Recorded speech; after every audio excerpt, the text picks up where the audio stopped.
Innovative teaching method for kinesthetic learners. Step-by-step guide.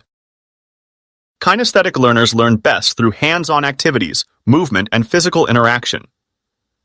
Here is a step-by-step teaching method to maximize their learning experience. Step 1. Prepare a movement-friendly environment. Arrange the classroom with enough space for physical activities. Use flexible seating like standing desks or exercise balls to encourage movement. Step 2.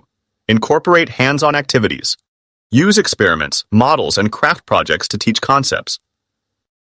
Allow students to manipulate objects, such as building blocks or puzzles, to solve problems. Step 3. Encourage role-playing and simulations. Assign roles and let students act out historical events, scientific processes, or real-life scenarios. Use drama or improvisation activities to bring subjects to life. Step 4. Use physical games and challenges. Create educational games that involve movement, like scavenger hunts or relay races tied to lesson topics. Use interactive tools like floor maps or hopscotch to teach geography or math. Step 5. Incorporate writing and drawing activities. Encourage students to create mind maps, diagrams, or sketches related to the subject. Let them write on whiteboards or large paper for collaborative projects. Step 6. Apply project-based learning. Assign tasks where students create models, conduct experiments, or build projects.